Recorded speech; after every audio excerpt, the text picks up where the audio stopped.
जय श्री राधे कृष्ण। जय श्री लक्ष्मी नारायण। जय माता एकादशी। नमस्ते, आप सभी का स्वागत है मेरे YouTube channel the beauty of spiritual life में। सठतिला एकादशी की आप सभी को अनंत शुभकामनाएं। एक बार युधिष्ठिर महाराज ने भगवान श्री कृष्ण से पूछा, हे श्री हरि, माघ माह के कृष्ण पक्ष में कौन सी एकादशी आती है, इसका विस्तार पूर्वक वर्णन करे। भगवान श्री कृष्ण कहने लगे, हे राजन, माघ माह के कृष्ण पक्ष की एकादशी को सठतिला एकादशी के नाम से जाना जाता है। इस एकादशी की कथा का वर्णन पुलस्त्य मुनि ने दालभ्य मुनि से किया था। वही कथा को मैं तुमसे कहता हूँ। इस कथा का ध्यान पूर्वक श्रवण करो। सठतिला एकादशी व्रत की कथा। एक समय दालभ्य ऋषि ने पुलस्त्य ऋषि से पूछा कि हे महाराज, पृथ्वी लोक में मनुष्य ब्रह्म हत्यादि महान पाप करते हैं, पराये धन की चोरी तथा दूसरे की उन्नति देखकर ईर्ष्या करते हैं, साथ ही अनेक प्रकार के व्यसनों में फंसे रहते हैं, फिर भी उनको नरक प्राप्त नहीं होता। इसका क्या कारण है?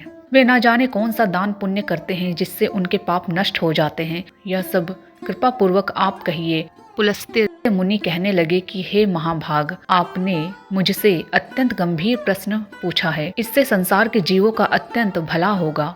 इस भेद को ब्रह्मा, विष्णु, रुद्र तथा इंद्र आदि भी नहीं जानते, परंतु मैं आपको यह गुप्त तत्व अवश्य बताऊंगा।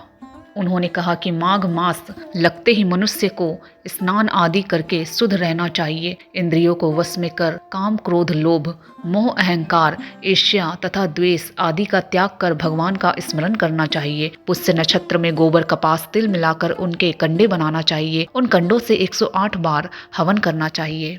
उस दिन मूल नक्षत्र हो और एकादशी तिथि हो तो अच्छे पुण्य देने वाले नियमों को ग्रहण करें। स्नान आदि नित्य क्रिया से निवृत्त होकर सब देवताओं के देव श्री भगवान का पूजन करें और एकादशी व्रत धारण करें। रात्रि को जागरण करना चाहिए।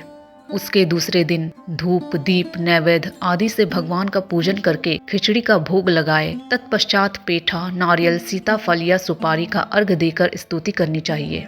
हे भगवान, आप दीनों को शरण देने वाले हैं, इस संसार सागर में फंसे हुओं का उद्धार करने वाले हैं। हे पुंडरीकाक्ष, हे विश्वभावन, हे सुब्रमण्य, हे पूर्वज, हे जगतपते, आप लक्ष्मी जी सहित इस तुच्छ अर्घ को ग्रहण करें। इसके पश्चात जल से भरा कुंभ घड़ा ब्राह्मण को दान करें तथा ब्राह्मण को श्यामा गौ और तिल पात्र देना भी उत्तम है। इस प्रकार जो मनुष्य जितने तिलों का दान करता है उतने ही 1000 वर्ष स्वर्ग में वास करता है। तिल स्नान, तिल का उपटन, तिल का हवन, तिल का तर्पण, तिल का भोजन और तिलों का दान, ये तिल के 6 प्रकार है।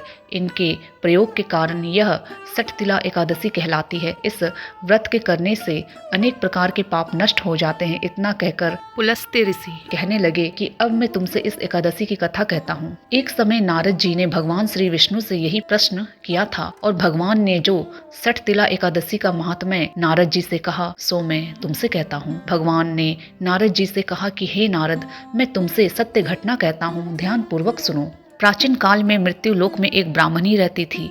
वह सदैव व्रत किया करती थी। एक समय वह 1 मास तक व्रत करती रही। इससे उसका शरीर अत्यंत दुर्बल हो गया। यद्यपि वह अत्यंत बुद्धिमान थी, तथापि उसने कभी देवताओं या ब्राह्मणों के निमित्त अन्न या धन का दान नहीं किया था। इससे मैंने सोचा कि ब्राह्मणी ने व्रत आदि से अपना शरीर शुद्ध कर लिया है, अब इसे विष्णु लोक तो मिल ही जाएगा, परंतु इसने कभी अन्न का दान नहीं किया, इससे इसकी तृप्ति होना कठिन है। ऐसा सोचकर मैं भिखारी के वेश में मृत्यु लोक में उस ब्राह्मणी के पास गया और उससे भिक्षा मांगी। वह ब्राह्मणी बोली, महाराज, किस लिए आए हो? मैंने कहा, मुझे भिक्षा चाहिए। इस पर उसने एक मिट्टी का ढेला मेरे भिक्षा पात्र में डाल दिया। मैं उसे लेकर स्वर्ग में लौट आया। कुछ समय बाद ब्राह्मणी भी शरीर त्याग कर स्वर्ग में आ गई। उस ब्राह्मणी को मिट्टी का दान करने से स्वर्ग में सुंदर महल मिला, परंतु उसने अपने घर को अन्नादि सब सामग्रियों से शून्य पाया। घबराकर वह मेरे पास आई और कहने लगी कि भगवान, मैंने अनेक व्रत आदि से आपकी पूजा की, परंतु फिर भी मेरा घर अन्नादि सब वस्तुओं से शून्य है। इसका क्या कारण है? इस पर मैंने कहा, पहले तुम अपने घर जाओ, देव स्त्रियां आएंगी तुम्हें देखने के लिए। पहले उनसे सठतिला एकादशी का पुण्य और विधि सुन लो, तब द्वार खोलना। मेरे ऐसे वचन सुनकर वह अपने घर गई। जब देव स्त्रियां आई और द्वार खोलने को कहा तो ब्राह्मणी बोली, आप मुझे देखने आई हैं तो सठतिला एकादशी का महात्म्य मुझसे कहो। उनमें से एक देव स्त्री कहने लगी कि मैं कहती हूँ। जब ब्राह्मणी ने सठतिला एकादशी का महात्म्य सुना तब द्वार खोल दिया। देवांगनाओं ने उसको देखा कि ना तो वह गंधर्वी है और ना आसुरी, वरन पहले जैसी मानुसी है। उस ब्राह्मणी ने उनके कथनानुसार सठतिला एकादशी का व्रत किया। इसके प्रभाव से वह सुंदर और रूपवती हो गई तथा उसका घर अनादि समस्त सामग्रियों से युक्त हो गया। अतः मनुष्यों को मूर्खता त्याग कर सठतिला एकादशी का व्रत और लोभ न करके तिल आदि का दान करना चाहिए। इससे दुर्भाग्य, दरिद्रता तथा अनेक प्रकार के कष्ट दूर होकर मोक्ष की प्राप्ति होती है।